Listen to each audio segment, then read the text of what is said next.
al maestro Mauricio Siciliano Savari. Muchas gracias por estar aquí, Mauricio. Un placer, Esperanza. Gracias. Con ustedes lo presento, hago una semblanza de toda su extensa trayectoria. Leo los datos. El maestro Mauricio Siciliano es abogado y tiene una maestría en Derecho del Instituto de Derecho Aeronáutico y Espacial de la Universidad McGill en Montreal, Canadá, y una maestría en Administración de Empresas de la Universidad de Sherbrooke en Canadá también. Asimismo, realizó un diploma de posgrado en la Universidad Internacional del Espacio en Japón. Recientemente fue líder del equipo técnico de la Oficina de Naciones Unidas de Servicios para Proyectos, que asistió en el proyecto de desarrollo de pasaporte electrónico de México, y anterior a este proyecto también lideró el equipo técnico en el proyecto del mismo pasaporte electrónico de El Salvador para el PNUD, que es también otra de las oficinas de las Naciones Unidas. En su trayectoria en la Organización de Aviación Civil Internacional, la OACI por sus siglas en inglés, por más de 12 años fue jefe de la sección de facilitación y antes fue oficial del programa de identificación del viajero en este organismo, en la OACI. Asimismo, fue editor de la revista ICAO Trip. Antes de sus responsabilidades como oficial en la OACI, el señor Siciliano trabajó como asesor legal durante más de 13 años en Derecho Comercial y Asuntos Regulatorios internacional para varias firmas de abogados y consultorías.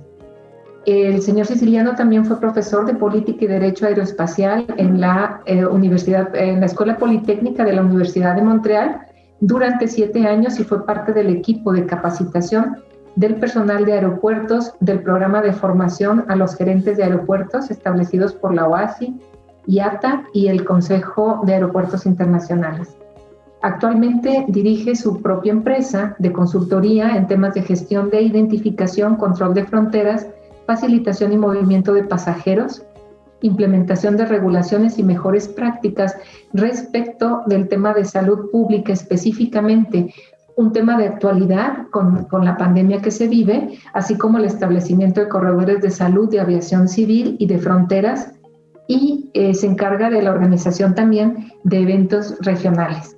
Con todo este currículum lo recibimos aquí en nuestro programa para precisamente tratar este programa a nivel de reglamentación internacional que pues es de interés tanto para estudiantes como para público en general y en especial para nosotros como abogados. Una práctica de derecho internacional muy vigente ahorita con nuestros temas que estamos viviendo. Adelante, Mauricio. Muchas gracias por estar aquí. No, muchas gracias a ti, Esperanza. Es un gusto volverte a ver y siempre compartir intelectualmente y en nuestras tertulias de derecho legislativo, así como pudimos compartir en el pasado no muy lejano en nuestro proyecto, con UNOPS del pasaporte electrónico. Efectivamente, vamos a conversar hoy un poco sobre derecho internacional, específicamente derecho internacional público. Así como estos convenios internacionales que abundan en diversas áreas, como específicamente uno, en el convenio de Chicago, que es el que establece la Organización Internacional de Naciones Unidas especializada en aviación civil, tiene vigencia y asiste a los estados para específicamente reglamentar lo que es la aviación civil internacional. Uno de los elementos fundamentales de esto, es precisamente la reglamentación no solamente de la aviación civil, sino del movimiento de aeronaves, pasajeros, así como carga y la entrada y salida de aeronaves y de su tripulación. Lo hace es una organización internacional que fue establecida incluso antes de que las Naciones Unidas se establecieran. De hecho, tiene su propio consejo, su propio secretario general, su propio presupuesto, es independiente, y una vez que Naciones Unidas fue creada, se convirtió en agencia especializada. Te agradezco que nos comentes sobre la OACI, sobre su organización y su fundamento legal, para conocimiento de todo el público, que tengamos ese conocimiento que nos compartas, por favor. Absolutamente. El convenio de Chicago es el convenio que establece esta organización. Son 193 miembros que son signatarios de la organización y del convenio. En ese sentido, son 194 miembros de Naciones Unidas y 193 de la OAS, y a veces siempre se preguntan ¿y por qué no llegan a hacer el mismo número? Y es porque los estados que no tienen aeropuertos pues no requieren firmar este convenio. Sin embargo, se someten a él en los casos que se aplica, y conversaremos de esto precisamente en esta charla. En el caso del convenio de Chicago es Liechtenstein, que no tiene aeropuerto porque utiliza el aeropuerto de Zúrich en Suiza para poder manejar su movimiento. El convenio también viene y establece que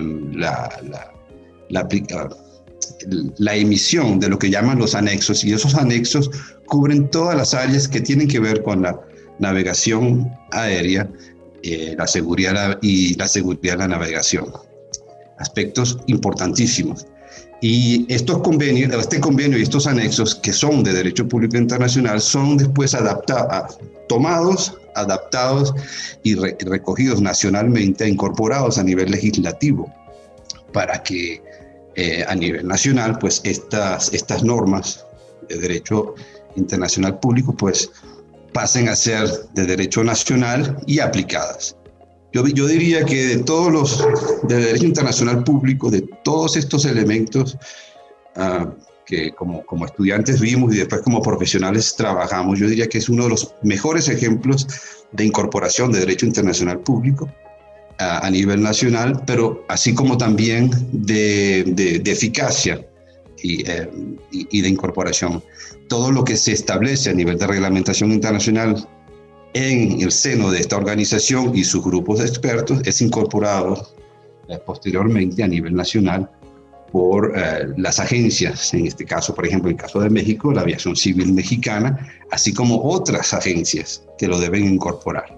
Disculpa, Mauricio, entiendo con todo esto que este organismo ya es internacional, a ese se agrupan todos los países, y de ahí te pido por favor que nos digas qué relación tiene con nuestro tema. Veo toda la expertise que tú tienes para el establecimiento de normas internacionales, así como hablas de la aviación.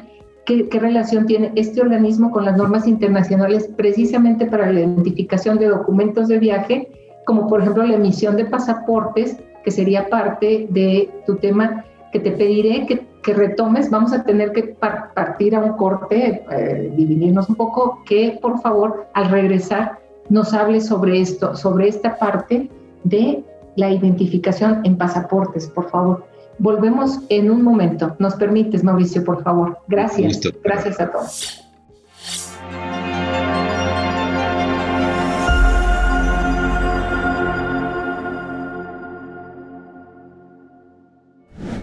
Compañeras y compañeros, como ustedes saben, la Fundación Barra Mexicana ha cumplido ya 20 años de existencia, 20 años de éxito, 20 años de historias, de bonitas historias, de haber transformado vidas, de haber tocado lo más íntimo de los seres humanos, un problema grave de derecho. Hemos estado ahí, ustedes y nosotros, para salir adelante.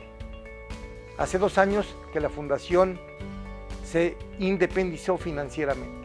Es decir, ya no está a cargo de la barra. Decidimos que esta orgullosa fundación estuviera a cargo de los barristas. Acudo a ti, porque es tu fundación, para que nos apoyes con un donativo mensual. Es muy sencillo. Los formatos están en nuestra página de internet.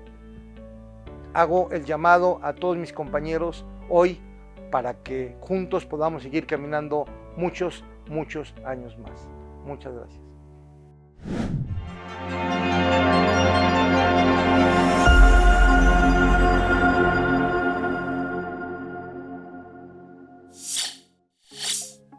De regreso, estamos aquí en su programa Reflexión Jurídica, tratando acerca del tema de programa de identificación de viajeros como estrategia y reglamentación internacional.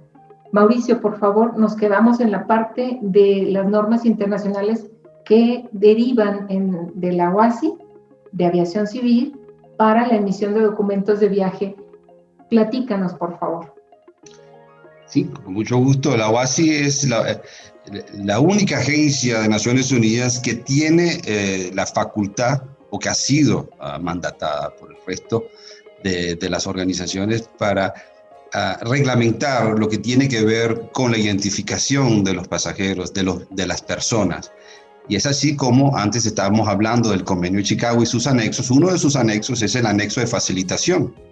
En ese anexo se establecen normas y métodos recomendados en todas las áreas que tienen que ver con el movimiento de pasajeros, de aeronaves, de carga. Específicamente hablemos del movimiento de pasajeros. Para facilitar ese movimiento de pasajeros, se establecieron normas y especificaciones técnicas para poder emitir documentos de viaje, en este caso, por ejemplo, los pasaportes, de forma única y uniforme. Si nos fijamos, por ejemplo, en la diapositiva que tenemos proyectada en este momento, todos los pasaportes, de alguna forma, son similares. Es decir, similares en el sentido de la información que contienen y la ubicación de la información dentro de la página de identificación. Esas normas han sido estudiadas, aprobadas por esta organización internacional y posteriormente incorporadas a nivel nacional por todos los países miembros. Perdón, Mauricio, aquí estamos viendo un pasaporte regular como el que conocemos aquí en este país, igual así lo conocemos en muchos países. Ha sido el normal, el último. Exacto, es un pasaporte regular como el que hoy existe en México. Y esa normativa es aplicada no solamente por los miembros de la OASI, sino más allá de los miembros. Todo país que se quiere hacer llamar como tal, aparte, la segunda acción después de establecer gobierno es emitir pasaporte. Y todos los hacen a partir de la normativa internacional que establece la OASI. Y eso está en el anexo 9 del Convenio de Chicago. Esta normativa entonces establece sobre la emisión de pasaporte, así como también lo que llaman el pasaporte electrónico. Si vemos en la siguiente diapositiva, ¿qué es un pasaporte electrónico? Es el mismo pasaporte que hoy tienen los ciudadanos en el caso de México, pero que además se le agrega un chip, un microcircuito que contiene la misma información que está en la página de identificación, pero que además se le agregan elementos electrónicos. Es decir, el elemento, o sea, el chip como tal, la imagen de la cara, que es la que está contenida en la página de identificación, pero de forma electrónica, la estructura, cómo se coloca esa información, y la firma digital, que también está reglamentada y regulada y establecida por esta organización internacional. Si vemos todos esos elementos, la razón por la que se establece un pasaporte electrónico es para aumentar la seguridad de dicho documento. Es para que para que así sea, también tiene que ser establecido y emitido de acuerdo a estas normas internacionales para que la emisión y la lectura de este documento se haga de la misma forma en cualquier país que recibe este documento. ¿Okay? En la siguiente slide, la siguiente diapositiva, vemos que efectivamente se emite o se establece la normativa internacional para la emisión de un pasaporte electrónico, que es, en principio, de ser seguro, es mucho más robusto con respecto a la información, tanto físicamente como electrónicamente, pero que también es el resultado de un proceso. Debemos tener en cuenta que un documento es robusto y sólido de acuerdo a los procesos que lo emiten y a la información que está contenida en esos documentos. De allí la importancia de que en este proceso se incluyan todos los elementos y todas las agencias que de alguna forma proporcionan la información que posteriormente se utiliza o para la emisión del pasaporte electrónico. Qué interesante, Mauricio. Es todo esto ya relacionado, toma todo un sentido para ubicar en cada país, como en el nuestro, de dónde vienen todas estas disposiciones. De estas reglas, digamos, derivan del programa de identificación del viajero de la OASI, que ya nos comentaste y que tiene muchas de estas disposiciones. ¿Qué nos platicas acerca de ese programa? Precisamente cuando manejaba yo el programa en la OASI, la mayor parte del tiempo la organización la dedica, así como los expertos que son del Estado y de los estados y de la organización, se dedican a establecer normas técnicas para esta emisión. Sin embargo, nos dimos cuenta que el documento, el pasaporte, es tan seguro como la información que alimenta el proceso. Y si, por ejemplo, parte del proceso está viciado, como por ejemplo tener partidas de nacimiento, certificados de nacimiento falsos o modificados, daba pie a que el fraude identitario pues no solamente se generara, sino que se promoviera. De allí que entonces, en un proceso que duró 3 años, hicimos un estudio total para ponernos de acuerdo a todas las partes involucradas, incluyendo los países miembros, y establecer lo que hoy llamamos la estrategia y el programa de identificación del viajero. En el siguiente slide vemos entonces qué implica el programa de identificación del viajero. En esta diapositiva se pueden identificar todos los elementos que de alguna forma están involucrados con la emisión o con la lectura, en este caso, del pasaporte a nivel internacional.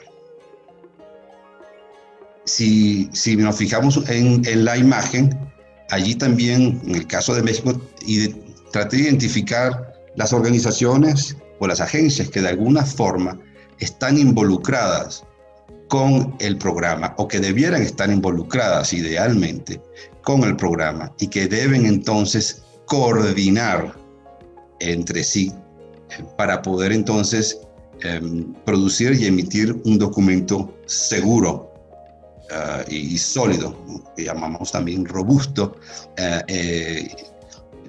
el resultado de esta cadena o de este proceso. Viendo la diapositiva, me hace el sentido de dónde se van integrando, tanto a nivel internacional, pero cómo aplican a nivel nacional. Tenemos que pasar a un corte, Mauricio, para continuar aquí con el TRIP, con todo este programa. Que continúes, por favor, hablándonos sobre este programa de identificación del viajero. Partimos ahorita a un corte comercial y continuamos en un momento. Gracias.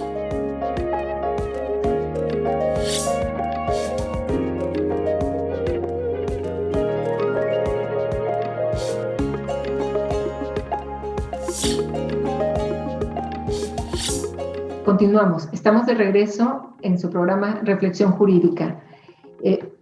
Mauricio, estábamos en el segmento anterior sobre el programa de identificación del viajero, del que nos estabas hablando, cómo se integra, cuáles son sus aspectos generales. Adelante, por favor.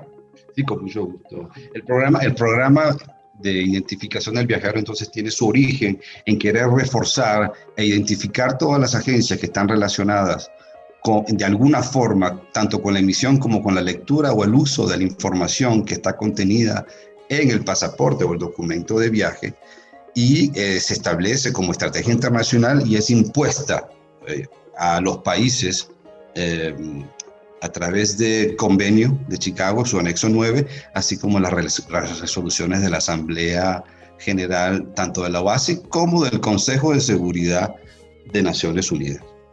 Y en ese sentido, dice, bueno, ¿cuál es el propósito del programa de identificación del viajero? Y es que el gobierno pueda y esté en capacidad de identificar efectivamente y sin ambigüedades a los ciudadanos dándole un enfoque global de gestión y emisión de la identificación que abarque todas las agencias y áreas relacionadas. Desde, en el caso de México, desde el registro civil o lo que gerencia RENAPO hasta la emisión del pasaporte, pasando por agencias como por ejemplo el INE, quien también emite documentos de identidad, aquellos que emiten documentos como los permisos de conducir, y después en fronteras, inmigración, que puedan entonces hacer esa lectura y hacer los comparativos y con sus listas de interés y cumplir con sus funciones de proceso. ¿Cuáles son los objetivos del programa en general o de un programa nacional de identificación del viajero? Fortalecer las capacidades del Estado para establecer identidades ciudadanas de manera segura y confiable. Es eso lo que quiere hacer este programa, a lo que ayuda a nivel nacional. Además, también formaliza que dichas identidades sean seguras a través de documentos, como por ejemplo sean pasaportes, documentos de identidad o identificación, como los que acabo de mencionar, y que, por supuesto, cumplan con las normas internacionales, así como los registros, los procesos y demás procesos que tienen que ver con la emisión del documento y que consolidan las identidades de los ciudadanos. Se relaciona con muchos temas de identificación, por supuesto, pero también temas de seguridad nacional, temas de delitos o posible falsificación de documentos. Escucho lo que tú planteas y me hace mucho sentido, digamos, a un contexto nacional que se replica en todos los países. Yo lo ubico en nuestro país, pero me hace mucho sentido. Sí, de allí lo esencial de tener un programa, porque la única forma de poder establecer una identidad inequívoca y poderla utilizar y emitir documentos sólidos y que sean creíbles es a través de una coordinación sólida entre las agencias, a través de una coordinación y intercambio de información, que es lo que se busca también. Es una coordinación no solamente a nivel de procesos y a nivel de contenido de información, sino también a nivel financiero, de presupuestos y de invertirse para que entonces todos los otros programas que se manejan, como por ejemplo el combate contra el terrorismo, el combate contra el tráfico de drogas, la usurpación de la identidad, o también programas de salud, programas de movimiento de personas, inmigración, etcétera, todos estén coordinados. Es muy complejo. Yo diría que no es la parte técnica la más difícil, como siempre les digo a las personas o los gobiernos con los que he trabajado. Lo difícil aquí es coordinar con las agencias, coordinar entre sí, porque se solapan algunas veces funciones y eso es a veces es lo que corta la capacidad del programa de llegar y expandirse en toda su extensión. Y es por eso mencionaste aspectos también de salud y de movilidad. Es un tema de lo que estamos viviendo ahorita. ¿Qué hay en la actualidad relacionado con este tema? Tú iniciabas en el programa comentando algo y forma parte de tu expertise y de tu actividad actual. Absolutamente, y hemos visto, por ejemplo, lo que la Organización de la Aviación Civil, o el Consejo de la Aviación Civil, emitió recientemente como recomendación, y cuando viene del Consejo es una recomendación con cierta fuerza, y esa recomendación implica la implementación de determinados elementos que están listados allí, no vamos a pasar a ellos, pero uno de ellos esencialmente es precisamente esa coordinación entre agencias y el refuerzo de la seguridad y de la identificación, porque lo primero es identificar al pasajero y lo segundo es, con esa identificación, saber cuál es su condición de salud para entonces hacer el seguimiento y hacer la trazabilidad en caso de que haya que hacerla. Pero sobre todo que no se abuse del proceso de los sistemas, tanto de seguridad de la navegación, para poder entonces controlar la expansión en este caso del virus o de la pandemia, y racionalizar y promover el movimiento seguro de personas a través de las fronteras. Estas recomendaciones tienen como fin precisamente reactivar el movimiento que ha estado absolutamente frustrado en el caso específico de México. El movimiento de personas y el turismo es esencial. Es no solamente numeroso, sino esencial a la economía, y es precisamente con el seguimiento y la implementación de esta normativa internacional y todos estos programas que ayudan a que la implementación se haga de forma segura, que se podrá hacer un desarrollo y una implementación de programa segura, eficaz y productiva para el país. Ahorita con el tema que estamos viviendo, con todo esto que es para reactivación de economía, para seguimiento del desarrollo, de la extinción en su momento de la pandemia, ¿qué existe o qué podemos esperar o qué debemos de interesarnos, en qué debemos de interesarnos dentro de esto? Que pudieras, dentro de todo lo que nos has platicado, ubicamos toda la normativa, ¿cómo lo veríamos práctico? ¿Qué hay para futuro? Que nos va a encantar que nos continúes platicando sobre el tema, probablemente no en este segmento, pero posterior. ¿Qué nos podrías comentar en breve antes de concluir el programa? En breve y concreto, yo recomiendo a los estados, en este caso al gobierno federal mexicano, así como sus colaboradores, los estados mexicanos, el establecimiento formal de un programa de facilitación nacional y aeroportuario que permita establecer las bases para esta coordinación interagencias, y a partir de esa coordinación establecer cuáles son las prioridades de cada una de ellas y ocuparse de que estas prioridades estén cubiertas e implementadas. Dentro del Programa Nacional de Facilitación se incluye el programa de identificación del viajero, es uno de los elementos. Y parte del Programa Nacional de Facilitación incluye agencias, entre otras, de salud. No solamente de seguridad, identificación, aduanas, inmigración, sino también salud. Y es esencial que haya un foro, que haya un acuerdo, que haya una dinámica y unas reglas de juego que están ya establecidas. Entonces, implementar esta fórmula para entonces tener esas bases sólidas y lanzar con cierta solidez un relance del movimiento de pasajeros, de aeronaves y también de carga. Es esencial hoy en día. Muy bien, muy bien. Estaríamos encantados de que podamos tener un programa en continuación. Esto se ve aplicado, pues como tú bien dices, una gran recomendación que estaríamos pendientes de lo que se emite en la OASI, pero que nos queda claro que es propio de nuestro país. Muchas gracias por estar con nosotros. Esperamos tenerte por aquí en una segunda ocasión, Mauricio. Muchas gracias a ti, Esperanza. Siempre es un placer, realmente. Muchas gracias a todos. Hasta pronto.